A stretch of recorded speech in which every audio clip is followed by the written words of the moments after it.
Hi student, welcome my YouTube channel electrical classes Ankit. Subject basic electrical engineering और network analysis. Lecture number 17। Topic SSC JE 2018 paper solution. R Ankit Sharma sir. Student, previous class में मैंने discuss किया था 2019 की SSC JE में जो आई हुई problem solve की थी। आज मैं 2018 में जो आए हुए क्वेश्चन हैं वो मैं डिस्कस करूँगा एसएससी जेई में जो 2018 के पेपर में बेसिक इलेक्ट्रिकल इंजीनियरिंग जो सब्जेक्ट है उससे रिलेटेड जो क्वेश्चन थे वो आज मैं डिस्कस करूँगा। ठीक है स्टूडेंट, तो आज मैं स्टार्ट करता हूँ। Question number 1। In this question में क्या पूछ रहे हैं? What is the equivalent capacitance for the circuit given below. सही है। तो क्या कह रहे हैं, इस सर्किट में हमें इक्विवेलेंट कैपेसिटेंस निकालना है। बहुत सारे क्वेश्चन कराए हैं प्रीवियस मैंने इस टाइप के। तो सबसे पहले हम क्या देखेंगे, सीरीज और पैरेलल देखना है। अभी देखो, ये दोनों में करंट डिवाइड हो रही है, दोनों ब्रांचों में करंट डिवाइड हो रही है, ये दोनों पैरेलल में होंगे। इन दोनों में क्या हो रहा है, करंट इक्वली फ्लो हो रही है, तो ये दोनों सीरीज में हो जाएंगे। जब सीरीज में हो जाएंगे तो सीरीज में इक्विवेलेंट कैसे निकालते हैं कैपेसिटेंस की? जस्ट अपोजिट होता है रेजिस्टेंस का, तो फार्मूले जस्ट अपोजिट हो जाएंगे सीरीज में। तो इसमें हो जाएगा 20/30 डिवाइडेड बाई कितना हो जाएगा, दोनों का एडिशन। कितना हो जाएगा एडिशन? 50। अब ये इससे ये काट लिया, ये कितना आ जाएगा 4 टाइम्स, कितना आ गया 12 माइक्रो फैरड। ठीक है, 12 माइक्रो फैरड आ गया। अब ये बताओ, यहाँ जो आया इन दोनों का इक्विवेलेंट 12 माइक्रो फैरड आ गया। 12 माइक्रो फैरड और 20 माइक्रो फैरड किस में है? सीरी पैरेलल में कनेक्टेड है। पैरेलल में कनेक्टेड है तो सी इक्विवेलेंट कितना हो जाएगा इन दोनों का? सी इक्विवेलेंट हो जाएगा सीधे 32, दोनों का एडिशन हो जाएगा 32 माइक्रो फैरड। 32 माइक्रो फैरड हो गया। अब स्टूडेंट, प्रीवियस क्लास में मैंने डिस्कस किया था कि अगर दो रेजिस्टेंस या दो कैपेसिटेंस, एक लेक्चर भी बनाया है इस पर मैंने, तो दो रेजिस्टेंस या दो कैपेसिटेंस सेम मैग्नीट्यूड के सीरीज में कनेक्टेड है, पैरेलल में कनेक्टेड है। यहाँ देखो, ये दो कैपेसिटेंस हैं, ये दोनों कैपेसिटेंस आपके सीरीज में कनेक्टेड हैं। सीरीज में कनेक्टेड है तो इन कैपेसिटेंस का इक्विवेलेंट कितना होता है? C/N होता है। C/N। अब यहाँ पर C कितना है? C है 10 माइक्रो फैरड और N कितना है? दो ही कैपेसिटेंस तो कनेक्टेड है सीरीज में, दो से डिवाइड कर देंगे तो कितना हो जाएगा 5 माइक्रो फैरड आ जाएगा। 5 माइक्रो फैरड आ गया इन दोनों का इक्विवेलेंट। अब 32 माइक्रो फैरड और 5 माइक्रो फैरड किस में कनेक्टेड हो जाएंगे? सीरीज में कनेक्टेड हो जाएंगे। ये देखो, इस सर्किट को हमने सॉल्व करा,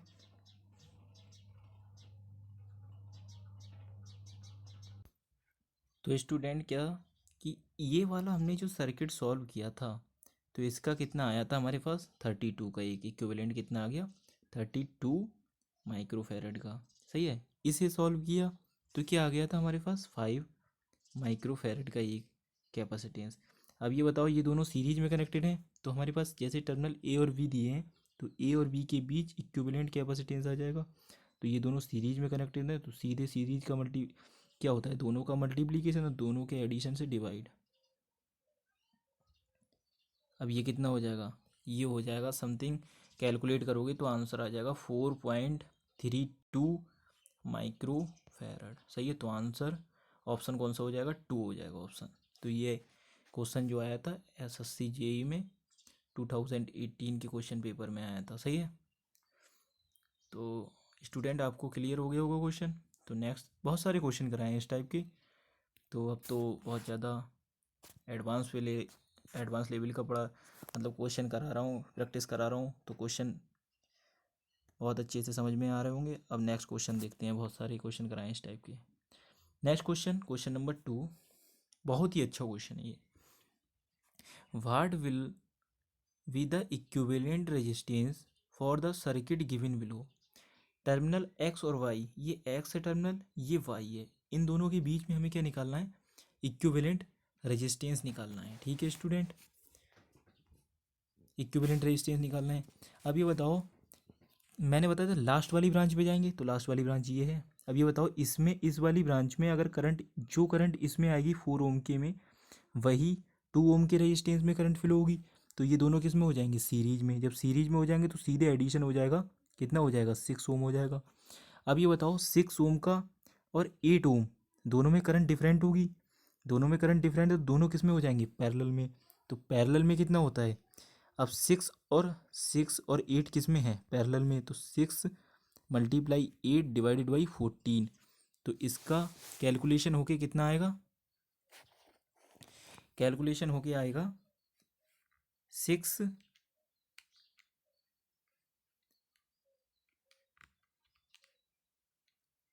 3.4 आएगा समथिंग, 3.4 सही है। तो इसका आ गया 3.42, ठीक है, 3.42 आ गया, 3.42 आ गया। अभी बताओ 3.42 आया है वो इस वाले नेटवर्क का आया था ना, इस वाले नेटवर्क को हमने इक्विवेलेंट निकाला था। अब ये उसके साथ सीरीज में हो जाएगा, सीरीज में कर देंगे तो कितना हो जाएगा, 13.42 हो जाएगा। 10 ऐड कर दो, 13.42 आ गया। अब ये बताओ 13.42 और 6, 13.42 और 6 किस में है, पैरेलल में है, पैरेलल में है। तो पैरेलल का फार्मूला क्या होता है, 13.4 मल्टीप्लाई कितना हो जाएगा 6 और डिवाइडेड बाई कितना हो जाएगा 19, 19.42 से डिवाइड हो जाएगा। तो 19.42 से डिवाइड कर दो, कितना हो जाएगा, 19.42 से डिवाइड करोगे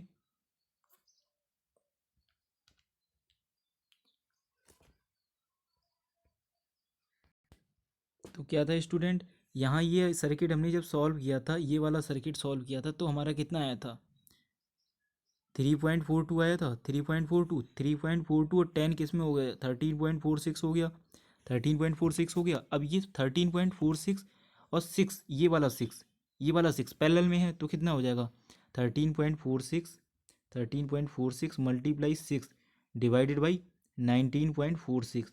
तो ये कैलकुलेट होके कितना आएगा, ये कैलकुलेट होके आएगा 4.14 ओम, सही है। ये 4.14 ओम हो गया।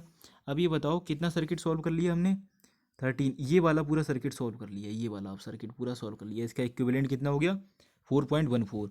अब ये 4.14 के साथ 8 किस में आ जाएगा, सीरीज में आ जाएगा। अब 8 सीरीज में आ जाएगा तो 4.14 प्लस 8 कितना हो जाएगा 12.14।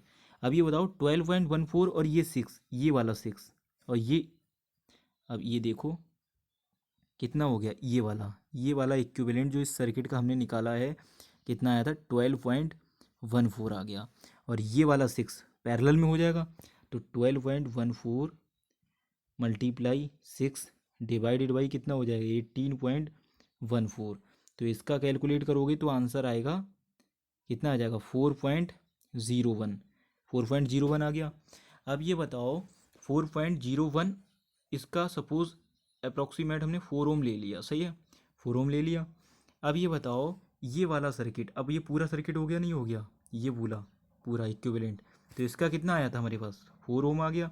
ये 4 ओम और ये 2 ओम किस में है, सीरीज में कनेक्टेड है तो कितना हो जाएगा 6 ओम हो जाएगा, 6 ओम हो गया। अब ये देखो 6 ओम आ गया, इस पूरे नेटवर्क का हमारा कितना आ गया 6 ओम आ गया। अब ये 6 और ये 6 किस में है, पैरेलल में कनेक्टेड है। तो 6 और 6 पैरेलल में कनेक्टेड है तो इनका इक्विवेलेंट सेम मैग्नीट्यूड के हैं, तो 6/2 कर देंगे, दो रेजिस्टेंस ही तो ऐड है पैरेलल में, 3 ओम आ गया। अब ये 3, ये पूरा नेटवर्क बन गया, इसका पूरा कितने आ गया 3 आ गया, 3 ओम आ गया। ये 3 और ये 4, 3 और 4 किस में है, सीरीज में कनेक्टेड है, कितना आ गया 7 ओम, सही है। तो इस टाइप का ये क्वेश्चन बहुत ही टफ था और इससे बहुत सारे सीरीज और पैरेलल के क्वेश्चन, अगर जिस स्टूडेंट ने ये क्वेश्चन अच्छे से समझ लिया और एक बार प्रैक्टिस कर ली तो उसे सीरीज और पैरेलल का कॉन्सेप्ट बहुत अच्छे से क्लियर हो जाएगा, सही है। तो इसका आंसर कौन सा हो जाएगा, ऑप्शन हो जाएगा 2, आंसर हो जाएगा 7 ओम। तो ऑप्शन कितना हो जाएगा इसका आंसर, इसका आंसर हो जाएगा और 7 ओम, ऑप्शन 2, सही है। तो ये SSC JEE 2018 का क्वेश्चन है। तो नेक्स्ट क्वेश्चन पे देखते हैं स्टूडेंट, हम नेक्स्ट क्वेश्चन देते हैं। क्वेश्चन किस पे बेस्ड है ये, बहुत स्टूडेंट को सर्किट से पता लग गया होगा, सर्किट देख के ही सीधे KCL पे बेस्ड है। तो KCL क्या बताता है, incoming current is equal to outgoing current. Question number 3,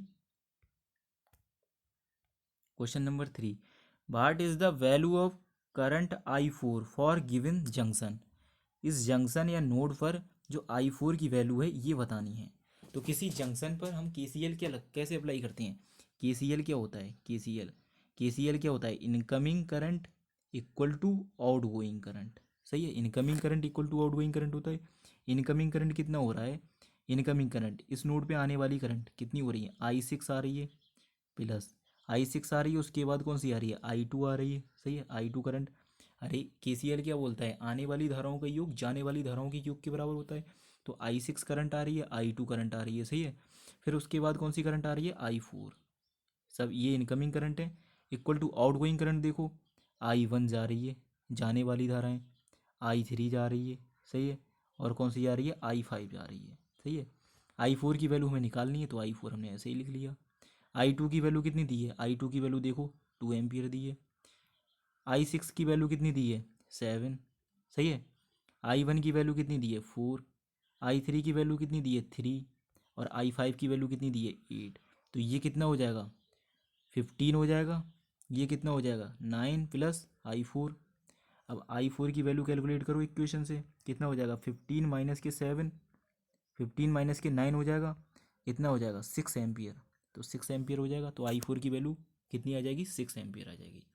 तो इस टाइप के मैंने जब KCL कराया था, तो KCL का पूरा मैंने KCL एक्सप्लेन भी करा था, उसके साथ मैंने KCL के न्यूमेरिकल इस टाइप के लिए थे। देखो सेम एज इट इज़ ऐसा ही क्वेश्चन कराया था मैंने। ये SSC JEE में आया था 2018 में। ठीक है स्टूडेंट, तो जो लोग मेरी प्रीवियस क्लास देखते आ रहे हैं वो सारे क्वेश्चन कर लेंगे। SSC JEE के जैसे कंपटीशन के बहुत अच्छे से क्वेश्चन करके ले जाएंगे, बस टाइम टेकिंग अच्छे से याद रखें। ठीक है, तो स्टूडेंट नेक्स्ट क्वेश्चन देखते हैं हम, क्वेश्चन नंबर 4। क्वेश्चन नंबर 4, अब क्वेश्चन नंबर 4 में क्या दिया है? Question number 4, determine the value of current through both the register of given circuit. सही है, I1 दोनों रेजिस्टेंसों के अक्रॉस जो करंट फ्लो हो रही है दोनों रेजिस्टेंसों में, उनकी वैल्यू हमें बतानी है। रेजिस्टेंस 10 ओम और 20 ओम में करंट की वैल्यू बतानी है। I1 और I2 हमें सीधे दे दी है। तो हम सबसे पहले क्या करेंगे, कुछ बच्चे नोडल लगाएंगे। नोडल नहीं लगाओ, सीधे मैंने जो वायर का कॉन्सेप्ट बताया है उस पर देखो। वायर का कॉन्सेप्ट क्या बताया है? अगर हमने ये +20 वोल्ट ले लिया तो ये 0 वोल्ट होगा। क्यों? दोनों का डिफरेंस क्या आना चाहिए? 20 वोल्ट आना चाहिए। दोनों का डिफरेंस 20 आएगा। देखो 20 माइनस 0 कितना हो? 20 वोल्ट हो जाएगा। तो ये बेसिक था। तो स्टूडेंट देखो, ये 20 ले लिया तो ये वायर है, तो यहाँ पर कितना हो जाएगा? इस नोड पर वोल्ट, इस नोड पर वोल्टेज हो जाएगा 20 वोल्ट। और इस नोड पर अगर ग्राउंडेड ले लिया हमने तो ये कितना हो जाएगा? 0 वोल्ट। यहाँ पर कितना हो जाएगा? अगर हमने यहाँ 0 वोल्ट लिया है तो ये कितना हो जाएगा? ये वाला टर्मिनल -10 वोल्ट, -10 वोल्ट हो जाएगा। -10 वोल्ट हो गया। अब I1 की वैल्यू देखो, I1 की वैल्यू इस सर्किट में देखो। I1 की वैल्यू क्या करेंगे? I1 ऐसे फ्लो हो रही नीचे, तो high voltage minus low voltage, तो हाई वोल्टेज कितना है? 20 minus low voltage 0, divided by कितना हो जाएगा? उस ब्रांच का रेजिस्टेंस। तो इस ब्रांच का रेजिस्टेंस जिसमें करंट फ्लो हो रही है उस ब्रांच का रेजिस्टेंस लेते हैं, बताया था पहले भी। तो कितना हो जाएगा? 10 ओम। तो I1 की वैल्यू कितनी आ जाएगी? 2 एम्पियर। तो I1 की वैल्यू 2 एम्पियर हो गई। अब I2 की वैल्यू देखो, I2 की वैल्यू, I2 की वैल्यू इस ब्रांच में high voltage minus low voltage ऐसे करके फ्लो हो रही है। तो हाई वोल्टेज कितना है? 20, और लो वोल्टेज कितना है? कितना हो जाएगा? माइनस का माइनस ऑफ 10। अरे माइनस तो लगाते ही हैं, high voltage minus low voltage, लेकिन लो वोल्टेज में ऑलरेडी माइनस में दिया है। तो कितना डिवाइडेड किससे करेंगे? उस ब्रांच का रेजिस्टेंस। इस ब्रांच का रेजिस्टेंस कितना है? 20 ओम। तो 20 ओम से डिवाइड कर दिया, ये कितना हो जाएगा? ये हो जाएगा 30 डिवाइडेड बाई 20। 30 डिवाइडेड बाई 20, तो 30 डिवाइडेड बाई जब 20 हो जाएगा तो इसे डिवाइड करोगे कितना आ जाएगा? 1.5 आ जाएगा। 1.5, तो कितना हो जाएगा? 1.5 एम्पियर। तो I1 की वैल्यू कितनी कैलकुलेट करी थी? I1 की वैल्यू करी थी हमने 2 एम्पियर, और I2 की वैल्यू 1.5 एम्पियर। तो ऑप्शन देखो कौन सा हो जाएगा? I1 की वैल्यू 2 एम्पियर, I2 की वैल्यू 1.5 एम्पियर। ऑप्शन 2 हो जाएगा आंसर। तो ये SSC JEE 2018 का क्वेश्चन है। तो स्टूडेंट नेक्स्ट क्वेश्चन देखते हैं, क्वेश्चन नंबर 5। तो आप लोगों को समझ में आ रहा है बहुत अच्छे से जितने मैं क्वेश्चन करा रहा हूँ? प्लीज़ कमेंट सेक्शन में कमेंट ज़रूर दें समझ में आ रहा हो। सही है, तो मैं अब देखता हूँ question number 5। Determine the value of current I1 and V1 respectively for the circuit given below. इस जो सर्किट दिया है इसके अक्रॉस हमें करंट I1 की वैल्यू बतानी है। I1 ये करंट I1 की वैल्यू और ये वोल्टेज V1 की वैल्यू। अब ये बताओ, जब भी मैंने बताया था करंट सोर्स जब भी दिया हो तो हम सीधे क्या लगाते हैं, KCL। तो apply KCL at node X node पर KCL अप्लाई कर दिया। Incoming current equal to outgoing current. Incoming current कौन से आ रही है, 1 ampere plus 3 ampere equal to outgoing current के बराबर I1। तो I1 की वैल्यू कितनी हो जाएगी, 4 एम्पियर। सिंपली I1 की वैल्यू 4 एम्पियर। तो ऑप्शन कौन कौन से सही हो गए, ऑप्शन पहला ही सही है। देखो एक में -4 दिया, एक में 6 दिया, एक में 6 दिया है, तो आंसर यहाँ से आ गया। लेकिन हमें V1 की वैल्यू कैलकुलेट करनी है। अब ये बताओ I1 की वैल्यू जब 4 एम्पियर आ गई, I1 equal to 4 ampere, I1 की वैल्यू 4 एम्पियर, तो इस ब्रांच में कितनी करंट फ्लो हो रही है, 4 एम्पियर की। तो V1 की वैल्यू क्या हो जाएगी, 8 ओम के रेजिस्टेंस में कितनी करंट फ्लो होगी, 4 एम्पियर। तो B इक्वल टू IR से मल्टीप्लाई कर दो, B इक्वल टू IR, तो रेजिस्टेंस और करंट का मल्टीप्लिकेशन करेंगे, वोल्टेज आ जाएगा।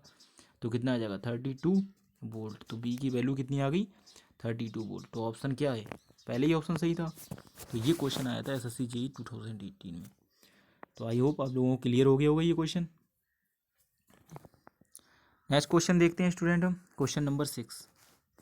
क्वेश्चन नंबर 6 में मैंने जब KCL पढ़ाया था, KCL KVL में जब भी मैंने पढ़ाया था, KVL पढ़ाया था और KCL पढ़ाया था, तो मैंने 2 पॉइंट लिखवाए थे।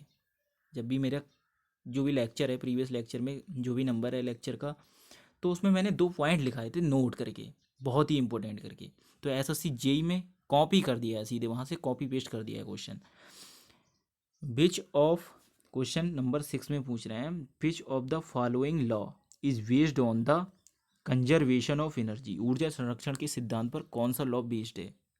अब स्टूडेंट आप लोग, अगर आप लोगों ने मेरी प्रीवियस क्लास देखी है तो आप लोग बता सकते हो सीधे, KVL। कौन सा law, KVL Kirchhoff voltage law, energy conservation पर बेस्ड है। सही है, तो सीधे मेरे प्रीवियस लेक्चर में से कॉपी पेस्ट कर दिया ये क्वेश्चन। तो नेक्स्ट क्वेश्चन देखते हैं, बहुत ईजी था। नेक्स्ट क्वेश्चन, ये भी क्वेश्चन बहुत ईजी है, 2018 में आया था। The algebraic sum of electric currents meeting at A common point is, क्या कह रहे हैं, किसी भी पॉइंट पर मिलने वाली धाराओं का सम क्या होता है, 0 होता है, नहीं होता है, यही तो बताता है हमें। ऐसे भी बोल सकते हैं, या incoming current is equal to outgoing current भी बोल सकते हैं। किसी संधि पर आने वाली सभी धाराओं का योग, मिलने वाली धाराओं का योग क्या होता है, 0 होता है बस। ये भी आपका कौन सा लॉ है, ये लॉ है KCL। ठीक है, तो आप लोगों को क्लियर हो गया हुआ। तो स्टूडेंट नेक्स्ट प्रॉब्लम देखते हैं हम, क्वेश्चन नंबर 8। देखो क्वेश्चन नंबर 8 जो है, इसमें पूछ रहे हैं determine the value of current through the load resistance of the given circuit. सही है, इसमें जो लिए लोड है, लोड के अक्रॉस लोड में जो करंट फ्लो हो रही है, इसकी वैल्यू हमसे पूछ रहे हैं, करंट आई की वैल्यू पूछ रहे हैं। सही है, तो इस क्वेश्चन में करंट आई की वैल्यू पूछ रहे हैं। तो हम सबसे पहले क्या करेंगे, इनको एक मिलमैन थ्योरम होती है, थ्योरम पढ़ाऊंगा तो उसमें होगा, मिलमैन थ्योरम होती है। तो उसमें एक थ्योरम होती है, मुझे याद नहीं है, थ्योरम्स पढ़ाऊंगा तब उस पर बेस्ड है ये क्वेश्चन, कि बहुत सारे वोल्टेज सोर्सेज होते हैं, उन्हें सिंगल वोल्टेज सोर्स में कन्वर्ट कर दिया जाता है, और रेजिस्टेंस कनेक्टेड होते हैं, उन्हें सिंगल रेजिस्टेंस में कनेक्ट कर दिया जाता है। तो उस मिलमैन थ्योरम का यूज़ करते हैं हम। तो अभी मुझे यूज़ नहीं करना है, मैं सीधे नोडल लगाऊंगा। सही है, नोडल एनालिसिस बताइए, मैंने नोडल एनालिसिस क्या बताइए, नंबर ऑफ नोड्स देखते हैं, और नंबर ऑफ नोड्स देख के n-1 करके KCL इक्वेशन लगा देते हैं, और जो नॉन रेफरेंस नोड लेते हैं उसे ग्राउंड से कनेक्टेड करके उसका 0 वोल्ट ले लेते हैं। सही है, अब ये वाला लाइन है, तो अगर हमने रेफरेंस नॉन रेफरेंस नोड कितना ले लिया, VA ले लिया, सबका कितना हो जाएगा, ये वाली लाइन देखो, ये वाली लाइन नॉन रेफरेंस नोड का वोल्टेज कितना लेंगे, VA। तो सब नोडों का वोल्टेज कितना हो जाएगा, इस वाले पॉइंट का भी, इस वाले पॉइंट का भी, इस वाले पॉइंट का भी, इस वाले पॉइंट का वोल्टेज कितना हो जाएगा, VA। इसे हमने ग्राउंड से कनेक्टेड कर दिया 0 वोल्ट, तो सबका कितना हो जाएगा, 0 वोल्ट। यहाँ भी 0 वोल्ट, यहाँ भी 0 वोल्ट। अब ये बताओ, जब हम इसमें नोडल एनालिसिस अप्लाई करेंगे तो क्या हो जाएगा। इस ब्रांच के लिए देखो, सबसे पहले करंट की वैल्यू क्या हो जाएगी, मैं नोड से हमेशा, मैंने बताया था आउट गोइंग करंट लेता हूँ नोड से हमेशा, जितनी भी करंट लूँगा। तो क्या हो जाएगी, BA माइनस का कितना हो जाएगा 2 वोल्ट डिवाइडेड बाई इस ब्रांच का रेजिस्टेंस 4। इस ब्रांच के लिए देखो, इस ब्रांच के लिए देखो कितना हो जाएगा बी ए माइनस का कितना हो जाएगा 4 डिवाइडेड बाई 2। सही है। फिर देखो बी ए माइनस का 8 डिवाइडेड बाई 6। फिर लास्ट देखो इस वाली ब्रांच में बी ए माइनस का 0 डिवाइडेड बाई कितना हो जाएगा 10 इक्वल टू 0। जब इस इक्वेशन का एलसीएम लोगे आप लोग, तो इस इक्वेशन का एलसीएम लेके देखो एलसीएम कितना आ रहा है। तो जब हम एलसीएम लेंगे तो एलसीएम लेने के बाद इसका एलसीएम आएगा, सॉल्व होके जो इक्वेशन आएगी, एलसीएम तो ले लेते होंगे सारे लोग, तो सॉल्व होके जो इक्वेशन आएगी वो इक्वेशन में डायरेक्ट लिख देता हूँ। कितनी आएगी 50 वी ए इक्वल टू कितना हो जाएगा 64 प्लस के 96 प्लस 24। ठीक है, तो ये हो जाएगा 157 और ये कितना हो जाएगा 50 ए। तो बी ए की जो वैल्यू आएगी 157 डिवाइडेड बाई 50। तो इसे कैलकुलेट, इसे यहीं रहने दो बोल्ट को, सही है, बाद में कैलकुलेट कर देंगे। ये बोल्ट आ गया, सही है, ये टर्मिनल वोल्टेज आ गया। अब ये बताओ 157, तो इस वाली करंट के लिए इस वाली ब्रांच में जो करंट लेंगे वो करंट की वैल्यू क्या हो जाएगी वी वाई आर हो जाएगी सीधे। वी वाई आर हो जाएगी बी ये बी यही तो हो जाएगा। उस जो 10 ओम का रेजिस्टेंस है उसके जो ऊपर वाला टर्मिनल है उस पर वोल्टेज कितना है 157 डिवाइडेड बाई 50 है, यही तो वोल्टेज है। और नीचे ग्राउंड में 0 है, तो वोल्टेज डिफरेंस कितना हो जाएगा, वही तो हो जाएगा टोटल वोल्टेज। और रेजिस्टेंस से डिवाइड कर देंगे तो क्या आ जाएगी करंट आ जाएगी। तो इस करंट की वैल्यू क्या आ जाएगी 157 डिवाइडेड बाई कितना था 50 और डिवाइडेड बाई किससे करेंगे, डिवाइडेड बाई 10 से भी तो करेंगे।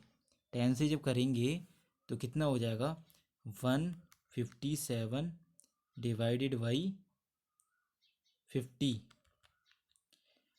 डिवाइड बाई 50, तो ऊपर वाला कैलकुलेट होके आएगा तुम्हारा 3.14। 3.14 डिवाइडेड बाई 10 से तो कितना हो जाएगा 0.314, ये आएगा आंसर। सही है, तो ये आंसर आ जाएगा आप लोगों का। तो ये आंसर आएगा इसका। इसमें जो लोड में के अक्रॉस जो करंट फ्लो हो रही है वो 3.14 एम्पियर होगी। ठीक है, तो आई होप आप लोगों को क्लियर हो गया होगा क्वेश्चन। ठीक है स्टूडेंट, अब नेक्स्ट क्वेश्चन पे चलते हैं।